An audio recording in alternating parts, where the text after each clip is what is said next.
पिछले वीडियो में आपने देखा कि जगन्नाथपुरी का मंदिर किस तरह साइंस के कई सामान्य नियमों से अलग दिखाई देता है, लेकिन जो बातें अब तक सामने आई वे शायद पूरी सच्चाई नहीं है, क्योंकि इस मंदिर से जुड़े कई ऐसे रहस्य हैं जो आम लोगों की नज़रों से दूर रखे गए। कुछ जगह ऐसी हैं जहां आज भी कैमरा ले जाना मना है और जहां से जुड़े सवालों के जवाब किसी के पास साफ तौर पर नहीं है।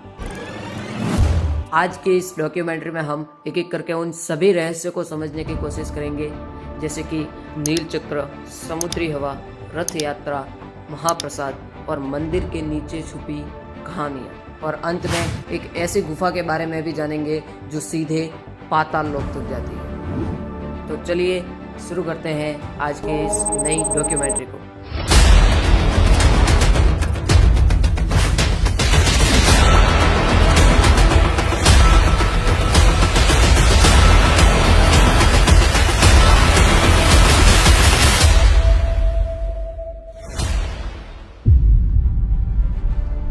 फैक्ट नंबर 1, उल्टी दिशा में बहने वाली समुद्री हवा।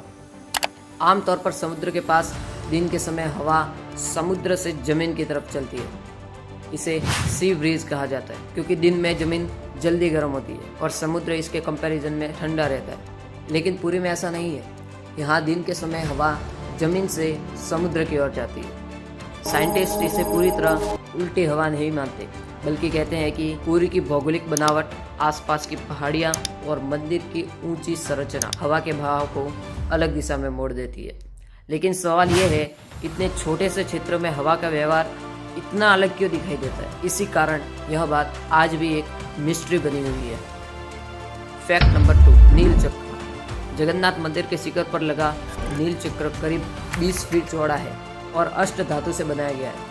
सबसे इंटरेस्टिंग बात यह है कि पूरी शहर में आप किसी भी दिशा में खड़े हो जाएं, यह चक्र हमेशा सामने की ओर दिखाई देता है। कुछ एक्सपर्ट इसे ऑप्टिकल इल्यूजन मानते हैं। उनका कहना है कि चक्र का आकार, ऊंचाई और देखने वाले की दूरी मिलकर यह प्रभाव पैदा होता है। लेकिन आम इंसान के लिए यह समझना मुश्किल है कि 12वीं सदी में बिना किसी मॉडर्न डिजाइन सॉफ्टवेयर के इतनी सटीक प्लानिंग कैसे की गई। यही कारण है कि नील चक्र को सिर्फ धार्मिक प्रतीक नहीं, बल्कि इंजीनियरिंग का भी एक बड़ा उदाहरण माना जाता है।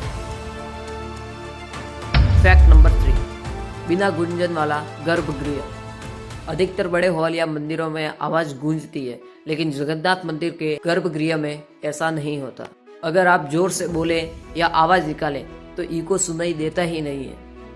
इसका कारण बताया जाता है कि पत्थरों की विशेष कटाई, दीवार की मोटाई और छत की बनावट ही ऐसी है जिससे ये सारा इको सोख लेता है और ये सब मिलकर साउंड वेव्स को वापस लौटाने के बजाय अपने अंदर ही सोख लेती है। आज इसी तकनीक को मॉडर्न ऑडिटोरियम और स्टूडियोज में ऑक्यूस्टिक इंजीनियरिंग कहा जाता है, यानी जो तकनीक आज एडवांस मानी जाती है, इसका इस्तेमाल यहाँ सदियों पहले हो चुका है। फैक्ट नंबर 4, रथ यात्रा और बारिश का संबंध। यह मान्यता बहुत पुरानी है कि जिस दिन भगवान जगन्नाथ रथ यात्रा पर निकलते हैं उस दिन बारिश जरूर होती है। इतिहास में कई बार ऐसा दर्ज किया गया है कि चाहे मानसून समय पर आया हो या नहीं, रथ यात्रा के दिन मौसम बदल जाता है। साइंस इसे मौसम के बदलाव और बंगाल की खाड़ी से आने वाली नमी से जोड़ता है, लेकिन भक्तों के लिए यह सिर्फ मौसम नहीं बल्कि भगवान के आगमन का एक संकेत माना जाता है। इसी वजह से यह घटना आस्था और विज्ञान दोनों के बीच एक चर्चा का विषय बन गया है।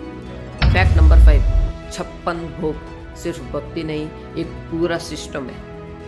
भगवान जगन्नाथ को हर दिन 56 प्रकार के भोग अर्पित किए जाते हैं। इन भोगों की रेसिपी सैकड़ों सालों से बिल्कुल एक जैसी है, ना स्वाद बदला ना तरीका। खास बात यह है कि ये सभी भोग मिट्टी के बर्तनों में पकाए जाते हैं और हर बर्तन सिर्फ एक बार इस्तेमाल होता है। हर दिन हजारों नए बर्तन बनाए जाते हैं, इस्तेमाल होते हैं और फिर हटा दिए जाते हैं।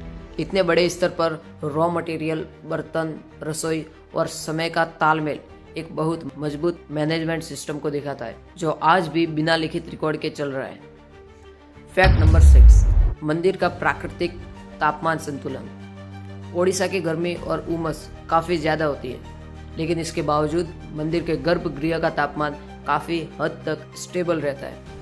इसका कारण माना जाता है मोटी पत्थर की दीवारें, कम धूप अंदर जाना और हवा के बहाव की सही दिशा। दिन में पत्थर गर्मी सोख लेते हैं और रात में धीरे धीरे छोड़ते हैं। इससे अंदर का तापमान ज़्यादा बदलता नहीं है। आज इसी कॉन्सेप्ट को इको फ्रेंडली और पैसिव कूलिंग डिजाइन कहा जाता है। फैक्ट नंबर 7, रत्न भंडार और गुप्त सुरंग। रत्न भंडार को लेकर कई तरह की कहानियां प्रचलित है। कहा जाता है कि मंदिर के नीचे कई अंडरग्राउंड रास्ते हैं और उनमें से एक पाताल लोक से जुड़ा हुआ है। हालांकि इसका कोई ठोस प्रमाण नहीं मिला, लेकिन पुराने दस्तावेजों और लोक कथाएं इन बातों को जिंदा रखती है। इसी वजह से यह विषय आज भी एक रहस्य बना हुआ है। फैक्ट नंबर 8, नवकलेवर का रहस्य, जिसे हम पिछली वीडियो में भी जान चुके हैं।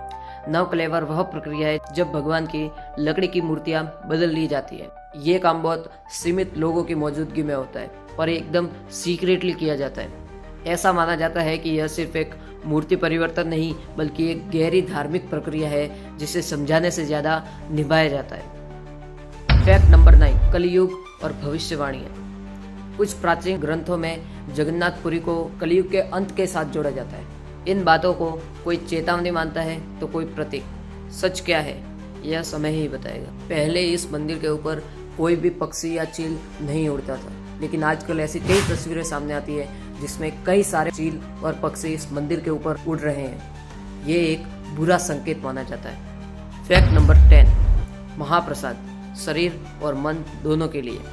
महाप्रसाद सिर्फ भोजन नहीं है, यह संतुलित आहार, सामूहिक भोजन और आयुर्वेदिक सिद्धांतों पर आधारित है। इसलिए भक्त मानते हैं कि यह शरीर के साथ साथ मन को भी शांति देता है। दोस्तों, जगन्नाथपुरी एक मंदिर नहीं है, बल्कि सवालों से भरा हुआ एक जीवित इतिहास है, जहां हर जवाब एक नया सवाल पैदा करता है। आपको इनमें से कौन सा रहस्य सबसे ज्यादा चौंका देने वाला लगा? कमेंट में जय जगन्नाथ लिखकर जरूर बताएं। अगर आपको यह वीडियो थोड़ा सा भी अच्छा लगा हो तो इस वीडियो को एक लाइक और इस नए चैनल को सब्सक्राइब जरूर करें। अगले वीडियो में हम जगन्नाथ मंदिर के रहस्यों के और गहराई में उतरेंगे। जय हिंद, जय जगन्नाथ। मिलते हैं अगले वीडियो में।